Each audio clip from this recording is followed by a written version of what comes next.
Con la venia de la presidencia, compañeras, compañeros legisladores.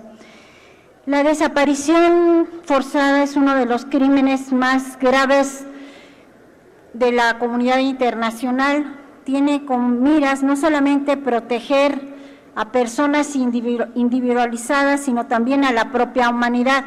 Por eso se considera crimen de lesa humanidad. Es un delito o un crimen continuo, es decir, hasta que no aparece la persona que se encuentra desaparecida, no se da por terminada la comisión del delito y por lo tanto es de los crímenes que no prescriben. Y fue sometido el caso de México en varias ocasiones a la Comisión Interamericana de Derechos Humanos y a la Corte Americana de Derechos Humanos. Casos de desaparecidos, el caso más emblemático es el caso Radilla, que a la fecha sigue sin aparecer su cuerpo y que tampoco se encuentran a los responsables. Este crimen, el crimen de desaparición forzada, es un crimen de Estado, es decir, el Estado mexicano es el responsable.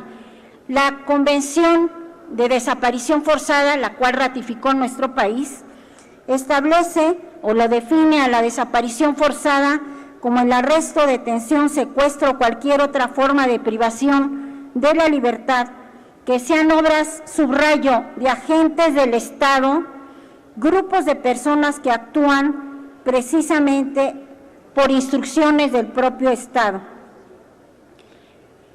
Y se violan con ello los derechos en el caso de que la persona desaparecida no fallezca, entre otros, a la personalidad jurídica, a la libertad, a la seguridad, a la tortura, tratos crueles, inhumanos o degradantes y a la vida.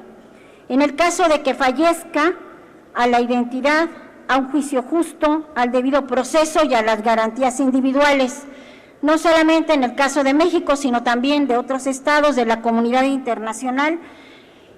Se ha recurrido a la desaparición forzada para precisamente silenciar, acallar las voces de luchadores sociales o de personas incómodas para el gobierno en el poder en un momento determinado. La alta comisionada de Naciones Unidas de Desapariciones Forzadas, Navy Pilar, reconoce la competencia, bueno, más bien exige, más que exigir,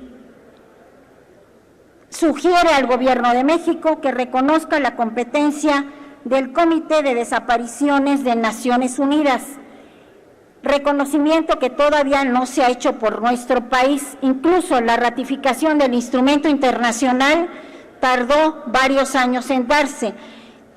Mientras no se reconozca la competencia precisamente de este comité, no podemos tener la seguridad, los nacionales mexicanos o la población situada en México, que México pueda tener un comportamiento como Estado precisamente de prevención, erradicación y sanción de la desaparición forzada.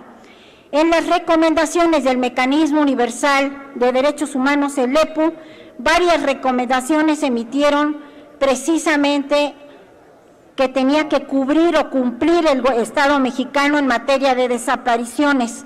Como bien se puntualizó, es una actividad sistemática y es sumamente grave, porque para que se dé una violación sistemática no es un comportamiento o actividad que sea esporádico, sino una actividad común de los agentes del Estado. Recientemente, y a pesar de las recomendaciones, no se les ha dado cumplimiento, ni se han tomado ninguna política gubernamental para poder, aunque sea reiterativo, combatir la desaparición forzada y terminar con este gran crimen de lesa humanidad.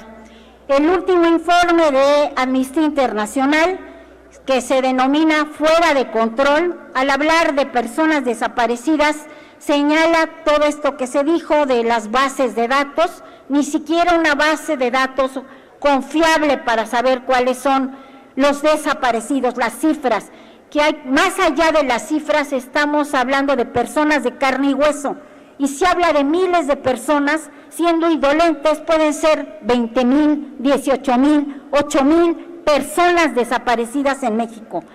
Pero desaparición forzada, y se quiere lavar la cara el gobierno actual diciendo que no, que sí se han encontrado a muchos desaparecidos.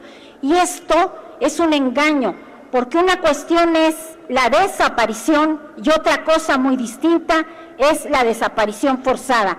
El caso de desapariciones forzadas incluso está en el subsuelo, podríamos decir, en el lecho de este tipo de actos más que reprobables, el hecho de ejecuciones sumarias. Por todo lo anterior, nos sumamos al punto de acuerdo que se acaba de, que se somete a esta honorable Cámara. Sin embargo, sí queremos recalcar que es mucho el camino que nos hace falta por recorrer para prevenir realmente, erradicar y sancionar la desaparición forzada, para lo cual hace falta que el presidente Enrique Peña Nieto se haga consciente para empezar de este problema. Es cuanto, diputada presidente. Cámara de Diputados, 62ª legislatura.